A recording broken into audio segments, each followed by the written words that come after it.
So I got this interesting query from someone in a server that I'm in. She says she wants to know like what is the deal with this artwork by Zheng here, and it's very interesting and curious. And I say I'll make a video response. So basically, what I'm thinking here is we gotta first take the image. Like, what the heck is going on here? We're gonna go to Photoshop. We have to go here. Back to the domain of Photoshop. Let's see. So I'm looking at this piece here. It looks like very luminescent in nature. If we kind of like invert to look at the values themselves, we can kind of see that the contrast is focused like over here. So the light is framing the piece in a very elegant way. Our focus is here. Our focus is, I'm going to use this with my mouse. Oh, you can't see in color. Oops. Let's do this. If I do this and I go to color, we can see the values. Then I can redline. Let me get my tablet. Let me just do this real quick. Oh, getting the tablet now. Let's get it. So now we're here. We can see that the area of focus is here, right? Like the light is kind of adorning the piece on the edges. Like this is the primary factor at play here. Like ignoring the colors, that is the primary factor at play. Now we're gonna bring the colors back in. We can see that like the way it's framed, the colors are used to give even more emphasis on the framing. Like values aside, like even though the focal point is here, if you look at the values, like, you know, they are more mid-tone in nature, and yet when we kind of go back to the colors, because of the way the saturation works, or like the way the light is working here, in terms of the hues and the colors, and like the colors themselves, like it creates visual interest. The visual interest is focused here to draw us here, and like it draws us here.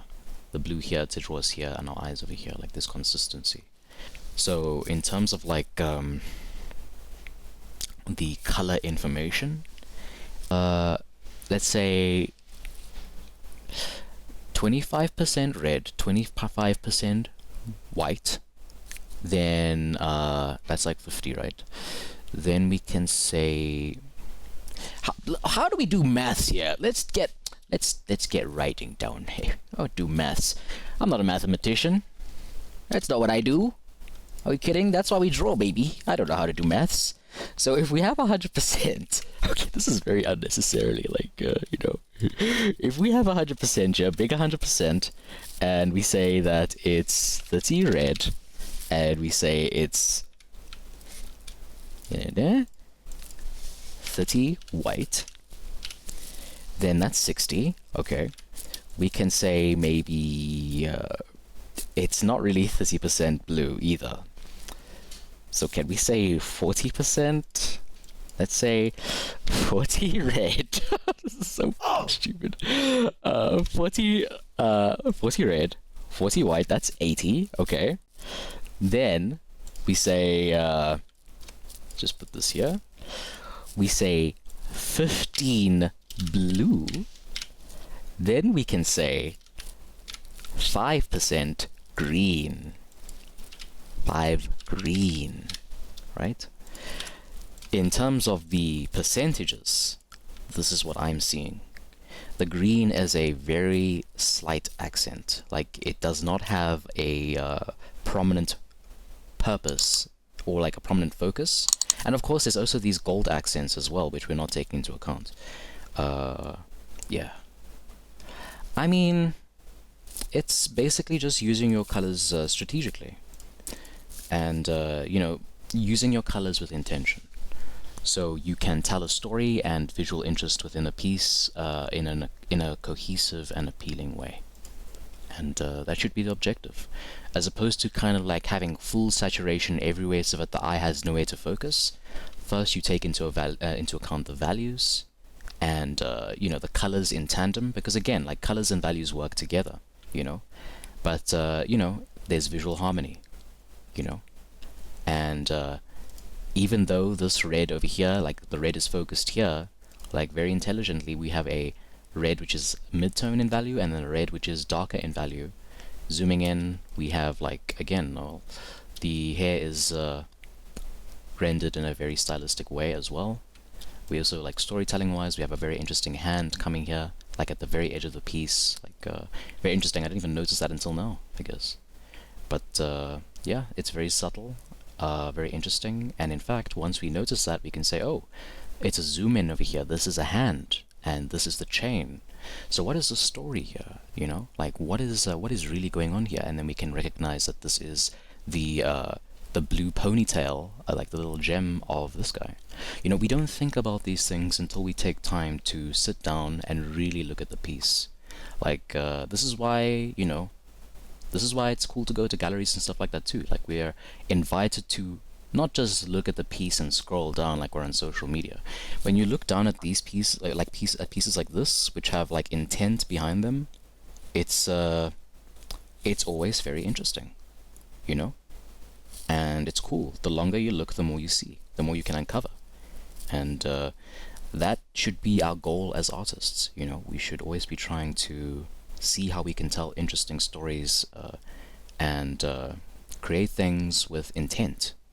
Because we can create things to express, but to create things with intent is a bit different. You're creating things with intention in mind. You're trying to guide the viewer. You're trying to tell a story. And that's what you need to consider. You need to consider what kind of story you want to tell, and how you're framing things, and you know, the mood. Everything here is kind of a dreamlike mood. For example, the smoke, the glitter, the kind of like the very like what is it called again? Luminescent. Yeah, the luminosity in this piece is very strong, and that creates something very interesting. Because again, in terms of like saturation, like you know, see, like here, it's not really going all the way. Like, it's not going all the way here. Like, this would be like this. You see, if I had to make this brush a bit bigger, we can compare. Like, this would be heavy saturation. And if I had to kind of like duplicate this layer and go to saturation and, you know, reds, and just like pump up the saturation of the reds, you can even see just more in general how much of a presence the red has. So in fact, you could even say that the red has a stronger presence than the white here in general. It's just very subtle in nature. Like, it's not overblown like this. Instead, it is very subtle like this. Like, just compare the two, you see. Like, you know, yeah. When we take the time to break down pieces, we just gotta ask ourselves, what is going on here? What do I see? And what was the artist's intent? And just ask yourself the questions. And eventually you break it down yourself. Like, you will be able to see, like, oh yeah, like, interesting, there's a very slight texture here with the clouds. Very subtle, but in fact it's too subtle. Like, we can't say that was intentional. Who can say maybe it was? But elements like the green edges over here to kind of like define the smoke. This is also something at play here with complementary colors. You know, the green and red are complementary colors on the color wheel. And that also creates a very appealing sense of cohesion in terms of the palette. And not just that, we take the color wheel. Sorry, I could literally go on about this for a very long time. But we take the elements of the color wheel here. And oopsie, we say to ourselves, okay, how does color theory work? Of course, we have complementary colors. Green and red are complementary, right? But over here, it's more triadic. We have red, we have green, we have blue. Do you see it? And then we have also the yellow acting as an accent as well.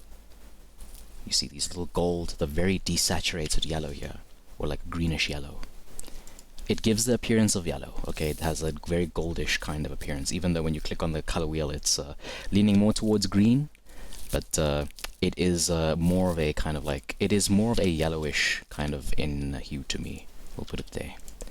But basically, again, like, you know, it's all about how you use your values and your saturation intelligently. And you play around with it, and the visual contrast. Like, it's not all about pumping the saturation up to capture interest. Like, here it's a combination of, you know, slightly higher saturated values combined with a desaturated and hue shifted orangish, like dull, color here. And that creates visual interest, you see? Even though the color is desaturated, like there's still contrast here. Yeah. Yeah. And that's that. If you're interested in checking out more of this artist's work, it's here.